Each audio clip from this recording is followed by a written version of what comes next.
se habla de educación sexual o de higiene sexual en las familias?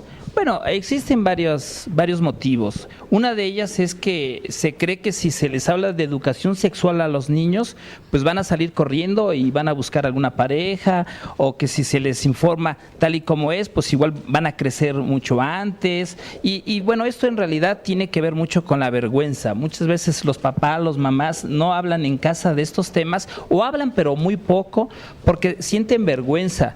Por el otro lado, bueno, también tiene que ver con una mala información, ya decía, porque se confunde. Es imposible no educar. Realmente los papás se educan, papás y mamás se educan todo el momento. Se educa más con lo que hacen que con lo que se dice. Es decir, la actitud, el ejemplo, eso cuenta muchísimo. ¿No es así, Faba? Sí, claro. O sea, esto que estás mencionando es importantísimo porque la mayoría de las veces aprendemos del ejemplo que nos está dando otra persona. Es decir, o sea, algo muy, para que sea mucho más claro, una persona no puede decirle a alguien más, no fumes con un cigarro en la mano, porque entonces no le va a creer, es incongruente su acción con su pensamiento. Entonces, para poder educar, realmente necesitamos estar bien informados, que nuestras actitudes sean las más apropiadas para que las personas que están a nuestro alrededor puedan entender qué es lo que les estamos tratando de transmitir. Claro, ¿y por qué sí tenemos que hablar de educación sexual, sobre todo infantil, ahora que lo estamos aquí diciendo? Bueno, una razón es porque la información, la educación, como se irá abordando conforme vayamos avanzando en el programa, pues tiene que ver con eso, con una actitud más positiva, más sana. Los chavitos, las chavas, los niños, las niñas, los jóvenes que reciben educación sexual y sobre todo de higiene sexual a temprana edad, pues van a ser personas más grandes, más sanas y más positivas. Esa es una razón muy importante. Otra razón es que los papás se van a sentir muy cómodos. A veces uno, sobre todo los que ya somos de la segunda, tercera generación de nuestra edad. O sea, tú. Bueno, nada más yo. No es cierto. Yo voy a la mitad. Bueno, está bien. Pues entonces, desde luego que no recibimos una educación abierta, ¿no? Entonces, esos son motivos. Pero me gustaría clarificar más contestando la pregunta para darle la palabra a Faba, ¿no? Sí, ¿qué es la infancia? Mira, la infancia es una etapa hermosísima. Comprende, está subdividida en diferentes edades. Por ejemplo, está la infancia preescolar, que tiene que ver de los 3 años a los 5, ¿no? Donde se da mucho la etapa de la curiosidad, el por qué esto, por qué el sol, por qué el agua, por qué mi hermanito, ¿no? La etapa del por qué. Después vamos a encontrar la infancia de segunda etapa, que tiene que ver de los 6 años a los 8 aproximadamente. Bueno, según qué autor, ¿no? Puede ser Sigmund Freud, Jean Piaget, etcétera, ¿no? Y bueno, después viene una etapa que se le llama también mixta, ¿no? Que es previa a la pubertad, que puede ser de 8 o ya entre la pubertad de 8 a 11 años, y ya propiamente la adolescencia de los 12 a los 18 en adelante, ¿no?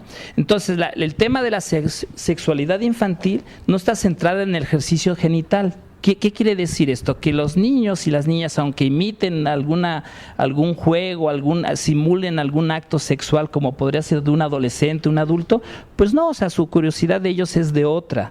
Es decir, todavía su mentalidad es más de juego, de intereses, de curiosidad, pero nada tiene que ver con la sexualidad de un adolescente o lo que podría ser de un adulto. A veces los papás por eso tienen mucho miedo, ¿no es así, Fabio? Claro, y ¿sabes qué, Tavo, Ale? Yo creo que sí es importante decir en este momento, los niños y las niñas sí tienen sexualidad, porque se ha negado la sexualidad de niños y niñas durante mucho tiempo, pensando en que la sexualidad infantil es una sexualidad parecida a la de los adultos y adultas. Entonces, vamos a empezar a ver la sexualidad infantil con los ojos de ellos, no con nuestros ojos. Y a partir de este momento, cuando hacemos esta clara distinción, sí podemos decir que los niños y las niñas sí tienen sexualidad, que la viven de diferente forma a nosotros, los adultos y las adultas, y que hay que hacerlos también responsables de sus actos, y también hay que cuidar esta cuestión de que sea placentera también para ellos. ¿No es así, Ale? Sí, oye, ahorita que estábamos hablando acerca de la sexualidad infantil y que sí tienen sexualidad, pues ya hace más de 100 años Freud lo había dicho.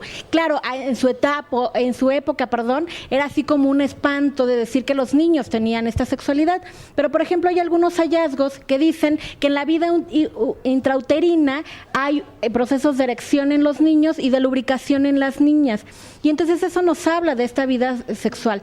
Pero además Freud, no sé si lo quieras como desarrollar un poquito más, Freud habla de una sexualidad infantil con varias etapas, ¿no? La etapa oral, la etapa anal, la etapa fálica y la de latencia. ¿Por qué no nos platicas? Sí, mira, brevemente para todas las personas que nos hacen el favor de estar viendo, bueno, la etapa oral se dice que son los bebés, hombres o mujeres, ¿no?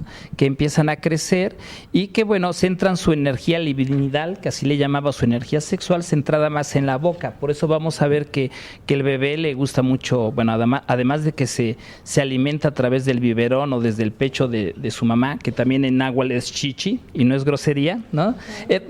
Tiene que ver con esa etapa y que empieza a aprender su mundo, empieza a conocer su mundo a través de llevarse todo hacia la boca. Entonces, si le damos una pelotita a la boca, si lo bajan y lo ponen en el piso, igual chupa el piso, etcétera, ¿no? Y sabes que, Tavo, también es importante decir que en esta etapa la obtención de placer es precisamente a través de la boca. Entonces, los niños precisamente se chupan el dedo o hacen esta succión, aunque no se estén alimentando, los bebés permanecen haciendo alguna succión y esta puede ser muy placentera. Es su forma de obtener placer a través de la boca. Y de conocer el mundo. Ahora, también esta cuestión de la palabra de placer nos causa como mucho miedo. El placer que los niños sienten es como igual cuando los arropamos, cuando los acariciamos, y el placer erótico ya es una construcción que como adultos nosotros construimos. Por eso es que en esa época a Freud casi lo apedrean por decir esas cosas, porque pensaban que también tenían ese tipo de sensaciones y de fantasías con esta construcción que tenemos, ¿no? Claro, y otra forma de que los niños comen su sexualidad tiene que ver está motivada principalmente a través de la curiosidad, ¿no?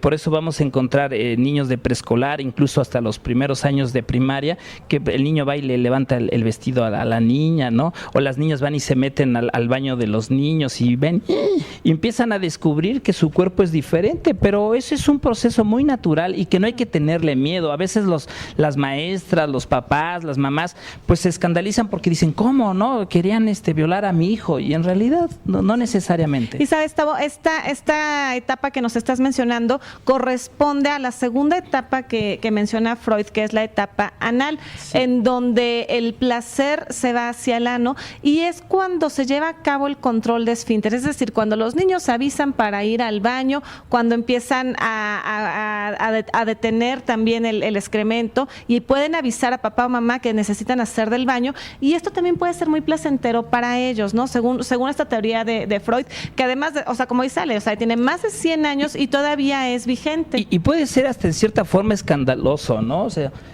hay gente que eso le dice, no, ¿cómo se atreven a decir eso? Bueno, es que eso lo dicen los autores, los investigadores, ¿no?